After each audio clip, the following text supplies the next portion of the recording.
Thank you. Okay, I appreciate the recess. I wanted to make sure I had the exact language of the statute in front of me. The law, right?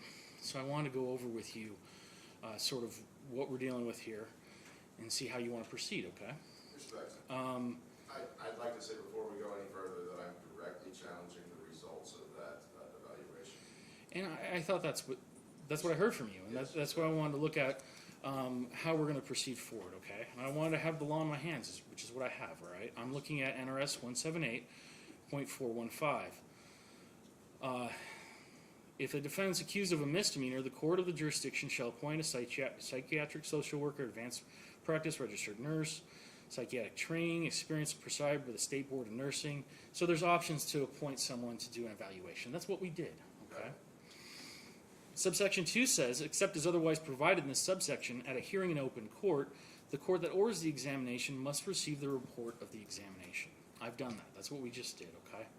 I recognize the state. I think we're playing law, right? And you're going to tell me exactly why this corruption is going to stand because it's written in your book? Well, hang on, Mr. I'm Hensley. just saying, let's be honest. We're both men, right? Don't so be honest with me. Don't presume what I'm going to say before I say it.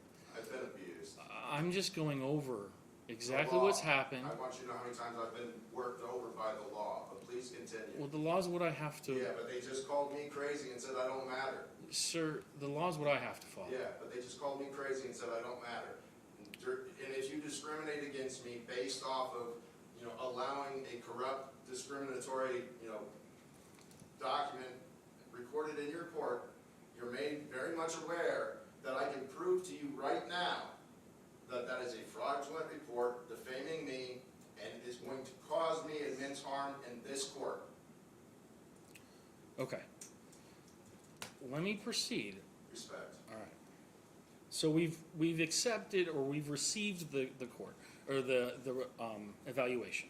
The city is not traversing the findings. It sounds like you want to. Okay. Pursuant to subsection 3, the court that receives the report of the examination shall permit counsel for both sides to examine the person or persons who appointed to examine the defendant. So that gives you a right to have a hearing and examine the evaluator. Okay. Respect. Now, where are we at? We have. It's my understanding that you've fired your legal defenders, though. Correct.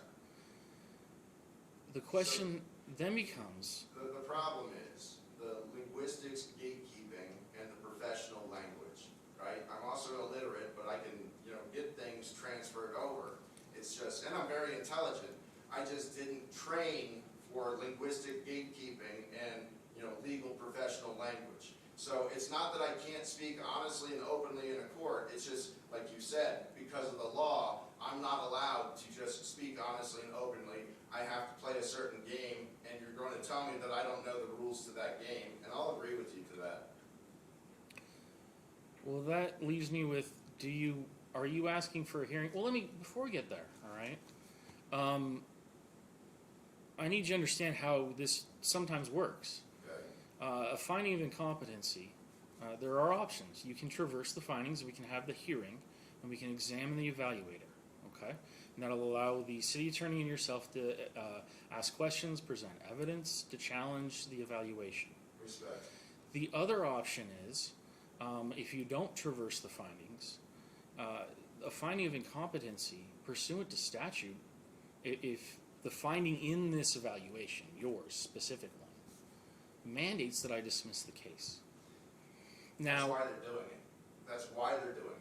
It's my understanding you asked for this evaluation, not them. I didn't ask for the case to be dismissed. This is how the corruption is being allowed to happen.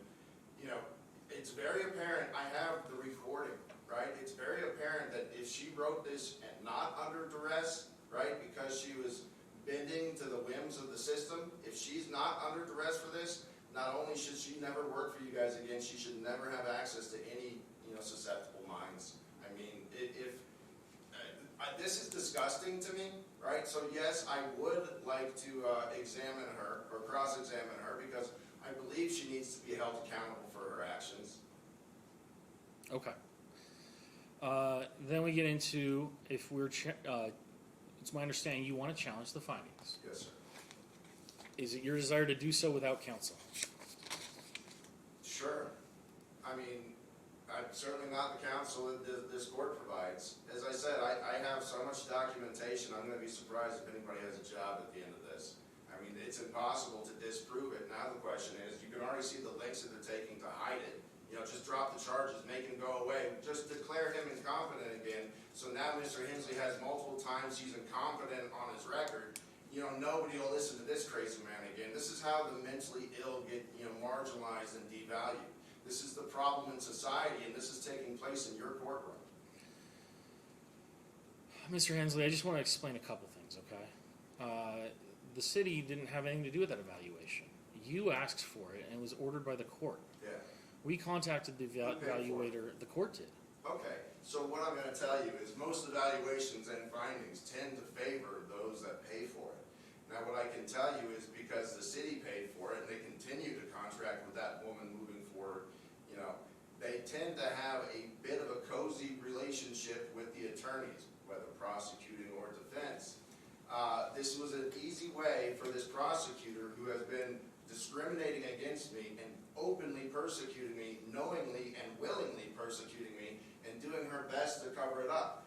I'm going to blow the lid off of all of this.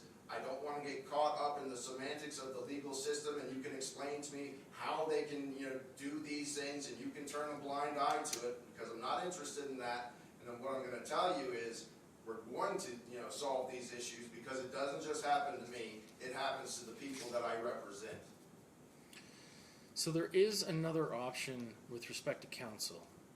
The potential to have counsel participate in the hearing, but not participate as active counsel with you, but just to see if they may assist if necessary. I would like that, please. I see that Mr. Oakes is in the courtroom. Mr. Oakes, is this something that you would object to? It would. I don't have any appetite to take part in this whatsoever. And I don't think anybody other than the defenders want to take. I would like to go on the record to say that he has no appetite to perform the functions of his job, and nobody in his team does either. I just want that on the record. Now, please continue, gentlemen. Okay. Just thank you, Mr. And Oakes. that's essentially why. I understand.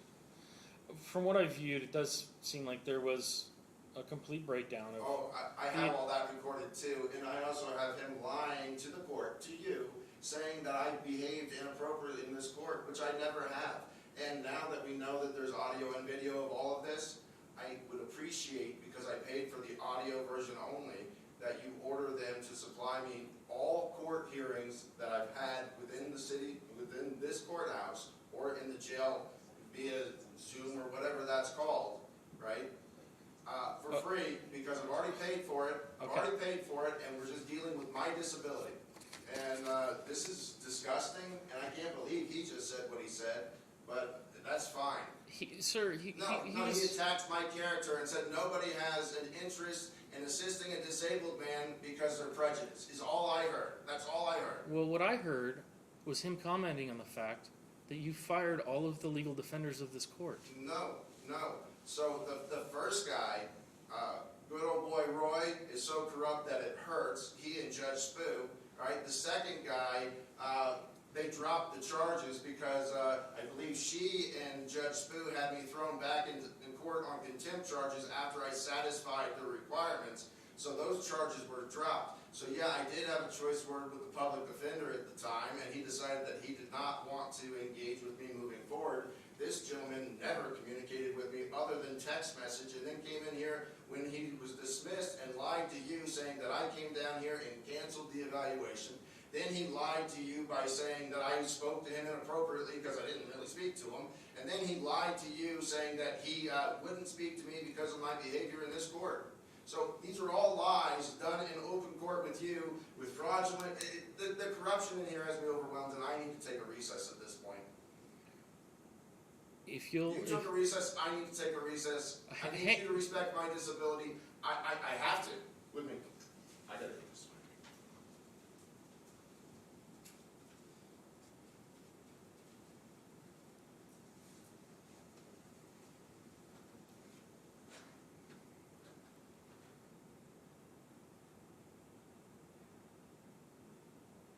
Can we go off record, please?